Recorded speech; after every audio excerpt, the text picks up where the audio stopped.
Maria Susan Lugatan, kahit top 15 lang ang Philippines hindi nasama. Saan, Maria Susan? Sa Missosology? At least nasa 18. Ibig sabihin, nasa radar pa rin. Grabe naman kayo. Doon talaga kayo nag-duel. Bakit? Kinukuha ba ng Miss Universe Organization yung hot picks nila for the comparison?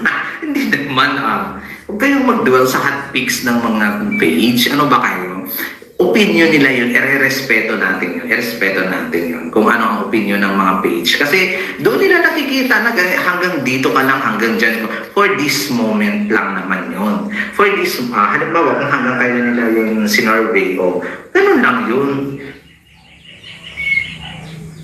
Yung, para kasi yung survey yan, yung ano ba tawag doon?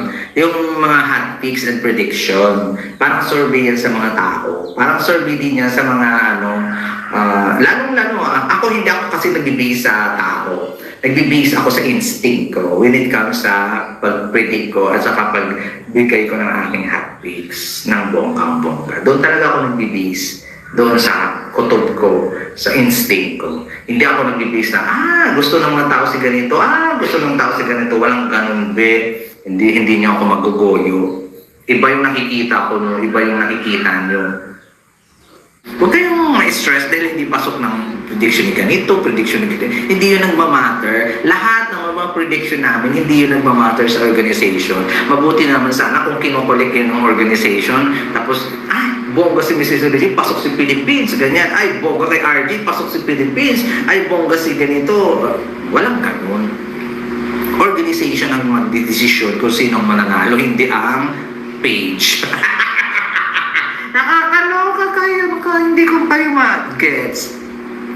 Lahat ng mga prediction namin, may opinion ko lang to, instinct ko to, akin lang yun. Pinapakita ko lang sa inyo, hindi ibig sabihin na mamaniwala kayo. Pinapakita ko lang sa inyo, ito yung prediction ko. Ito yung nararamdaman ko. Ito yung gusto ko. Kaya nga tinatanong ko kayo, comment down below kayo, ilatag din ninyo yung gusto ninyo. Kasi nga magkakaiba tayo ng gusto. Ilatag din ninyo sa comment section yung top 5 nyo. Yun yung lagi kong sinasabi. Kasi nga, opinion ko yun. At halimbawa, dyan sa Miso, opinion nila yun, wala kang magagawa. Hindi pwedeng ma-stress ka kasi hindi pinasok si Chelsea. Bakit? Bakit? Yung Miso, yung team ng Miso nandun ba? Maray mo, nandun naman, hindi ko alam. Pero yung Sash Factor and sila Sir Adam, si The Crown, nandun sila eh. Nakikita nila kung ano nagaganap, yung mga eksena, kung sino ba talagang tunay, o diba? At dalisay, o diba? Ganon. Sila dapat yung medyo may doon, edge at pagkilatis ng mga girls natin. Pero yung amin, halimbawa, prediction ko, ito ay klaro ko lang ha, yung prediction ko is just my opinion, my instinct, kung anong nakikita ko doon, virtually. Yun yung yun yung nasasagap ko, yun yung nakikita ko, nakakabog. Yun yung aking prediction. Kaya nga, pag may prediction ako, ilatag nyo naman yung prediction ko dyan. So kaya, to be fair, para sa wala kayong karapatan na questionin yung prediction ko kung sino ilagay ko doon, kung sino ilalagay ko dito, kung sino ilalagay ko sa last at saka sa first. Kasi na-opinion ko yun. At tinatanong ko kayo at gusto kong ilatag din ninyo yung opinion ninyo sa comment section. Para alam ko din. Para, bakit nga iniisip ko, mas maraming promise, mas maraming magagaling sa inyo dyan, wala lang talagang lakas ng loob, kagaya ng mga ginagawa namin, yung mga ganito, na walang lakas ng loob magsalita on cam, ay syempre malakas ng loob, kalyuhin na to, kalyo na to, babe, sa daming bashing, kalyo na, hindi ko nga mapisil yung mukha ko ganon, naku, kalyo na to talaga. Meron lang kami netong lakas ng loob na hindi ninyo kayang magawa. Kaya sinasabi ko sa inyo, pag nag-prediction ako, ilatag din ninyo sa comment section yung gusto ninyo. Kasi nga, at least, aware naman ako na, ito, halimbawa, si Kapihan ni Beshi, aware naman ako, panalo. mananalo, ito yung prediction niya. Kung kayo mag-predict, ganito, kung kayo mag-predict, dapat instinct nyo. Dapat yung gusto ng puso mo. Hindi yung gusto ng tao. At hindi yung gusto ng favorite vlogger mo. Ganun yun. Diba? Ganun yun. Kasi pag doon ka mag-dwell sa prediction mo, halimbawa, nagpipredict ka sa sarili mo, walang excuses ha. Pwede tayo mag-predict lahat. Lahat tayo 110 na nanonood ngayon. Pwede tayo mag-predict lahat at ilatag ninyo sa comment section dyan kung sino yung gusto ninyo. Walang problema yan. Inyo yan eh. Irerespeto ko yun. Pero huwag ninyong question yung prediction ko kasi yan yung nararamdaman ko. O diba? Kaya nga hinihingi ko yung opinion ninyo eh. Yun. Kaya minsan, ang bongga naman ng choice ni Pageant Food. Hindi ko yun naaawayin or whatsoever. Magsasabi lang ako, ay talaga ba? Si ganito. Ibig sabihin, nasa isip ko siya. Bakit naisip niya na magaling si ganito? Yung mga reaction ko. Bakit naisip niya, bakit nasa listahan niya si ganito? Tingnan ko nga. Ganon. May mga ganong realization sa when it comes sa prediction. Kaya, huwag kayong mag-dwell. Huwag kayong mag-dwell sa prediction ng mga pages. Prerogative nila yon, karapatan nila kung saan nila i-play si Philippines.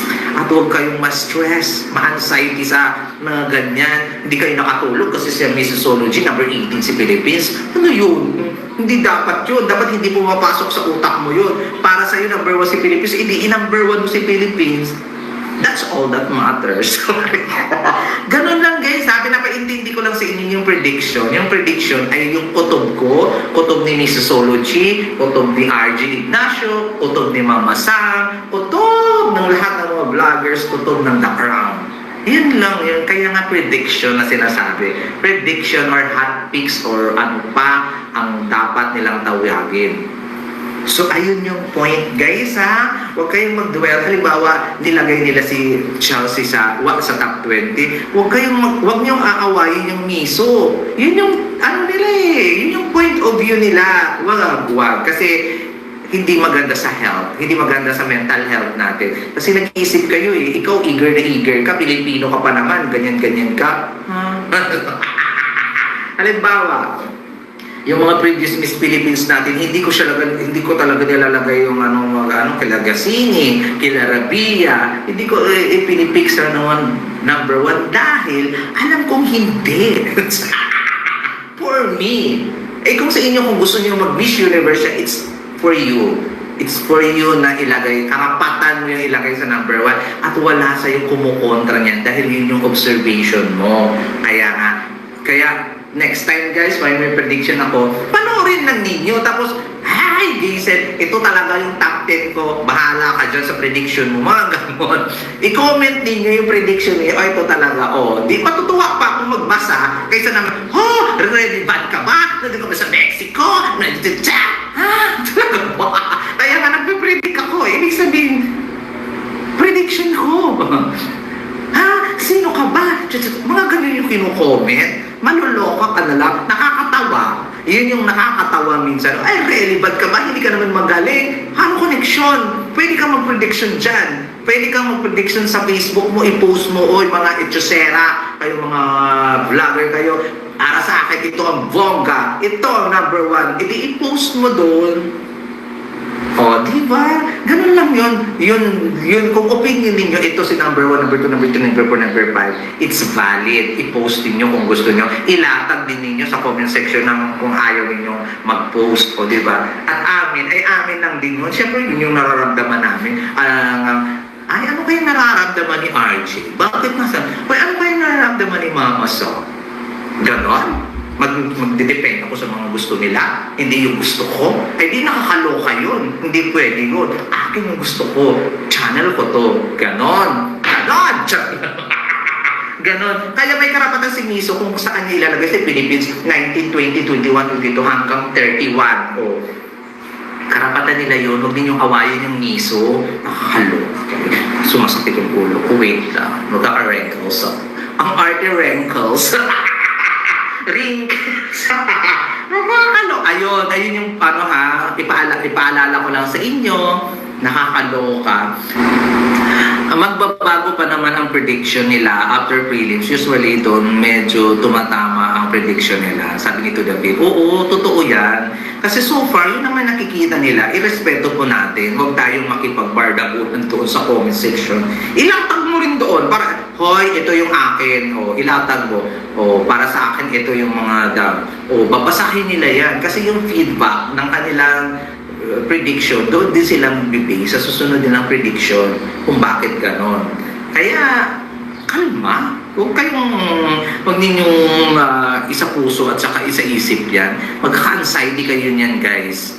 Kalma lang tayo. Magpapakatotoo tayo at yung instinct natin, yung sundin natin. Huwag tayong mag-dwell doon sa instinct ng favorite vlogger ninyo. Ganon, di ba? Hindi.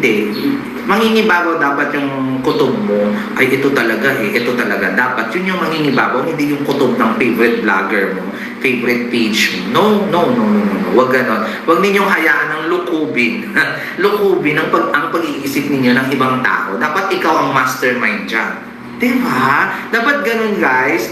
Dapat ikaw yung mastermind sa sarili mong utak, hindi yung na-influensyan ka ng ganito, na-influensyan ka ng ganito, pumasok dyan, o gumera ka na kasi nga nilagay niya sa 18. Diba? Ay, sobrang respetado na yung misosology when it comes sa pageant page. So, respeto natin po kung anong placement ni Chelsea. Kasi kahit ako, at least, sa 18. Ako yung nakita ko, hindi ko hinanap si Philippines. Tiningnan ko kung sino yung...